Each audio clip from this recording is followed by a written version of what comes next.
आज हम एक बहुत ही गंभीर और परेशान कर देने वाली घटना की पड़ताल करने वाले हैं।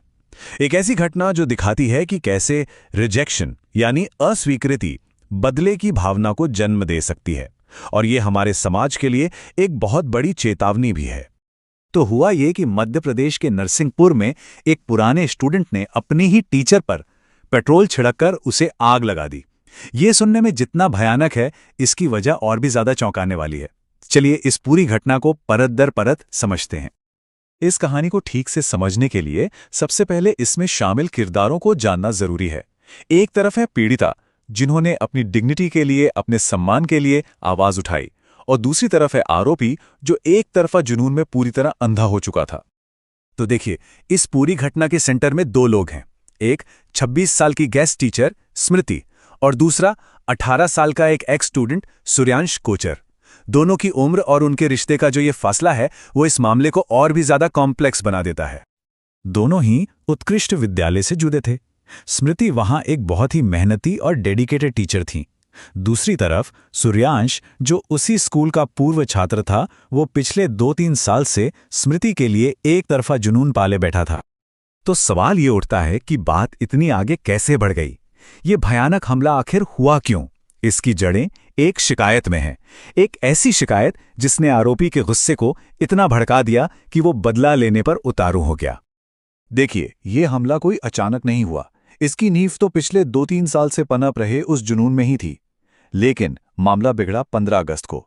स्वतंत्रता दिवस के फंक्शन के दौरान सूर्यांश ने स्मृति के पहनावे पर एक बहुत ही भद्दा कमेंट किया। स्मृति ने इस बार चुप रहने के बजाय इसकी ऑफिशियल कंप्लेंट कर दी, और बस यही शिकायत सोमवार दोपहर को हुए इस जानलेवा हमले की वजह बन गई। ये कोई गुस्से में अचानक किया गया हमला नहीं था, ये पूरी तरह से प्लान था। सोचिए, सूर्यांश पेट्रोल लेकर स्मृति के घर में घुसा, उन पर पेट्रोल डाला और लाइटर से आग लगा दी। ये इस हमले की क्रूरता को दिखाता है। 25%। ये आंकड़ा इस हमले की गंभीरता को बताने के लिए काफी है। स्मृति का शरीर, खासकर उनके पैर, 25% तक जल गए। आस पड़ोस के लोगों ने उनकी चीखें सुनी और उन्हें फौरन हॉस्पिटल पहुंचाया। राहत की बात यह है कि डॉक्टर्स के मुताबिक अब उनकी हालत स्थिर है और वो खतरे से बाहर हैं। इस मामले में पुलिस ने काफी तेजी दिखाई। हमले के कुछ ही घंटों के अंदर सूर्यांश को गिरफ्तार कर लिया गया, और अब उस पर हत्या की कोशिश जैसी कई गंभीर धाराओं के तहत केस दर्ज किया गया है। लेकिन यह कहानी सिर्फ एक लड़के के जुनून और एक टीचर पर हमले की नहीं है। यह मामला एक बड़े सामाजिक मुद्दे की तरफ इशारा करता है। ये उस लापरवाही के पैटर्न को दिखाता है जिसकी वजह से ऐसी घटनाएं होती हैं। इस एक घटना ने हमारे सिस्टम की कई बड़ी कमियों को उजागर कर दिया है। सबसे पहली बात तो ये कि युवा महिला टीचर्स कितनी असुरक्षित हैं। दूसरा ये कि स्कूलों के लिए एक वेकअप कॉल है कि हरासमेंट की शिकायतों को कितनी गंभीरता से लेने की जरूरत है। और तीसरा ये दिखाता है कि टीनेजर्स में जो ऑब्सेसिव बिहेवियर होता है, उसके खतरे कितने बड़े हो सकते हैं, जिन्हें हम अक्सर अनदेखा कर देते हैं। वहां के स्थानीय लोगों का गुस्सा और न्याय की मांग इस एक बयान में साफ झलकती है। एक स्थानीय व्यक्ति ने कहा, उसने अपनी गरिमा के लिए आवाज उठाई, और देखिए उसके साथ क्या हुआ।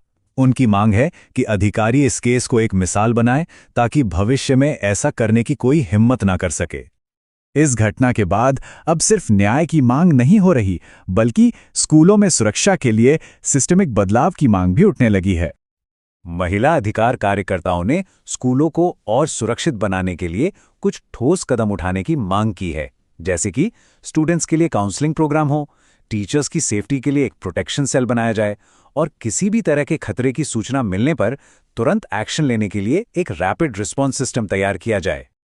और इन सब की जड़ में है एक बहुत ही खतरनाक कल्चर, जिसे दंड मुक्ति और चुप्पी की संस्कृति कहते हैं।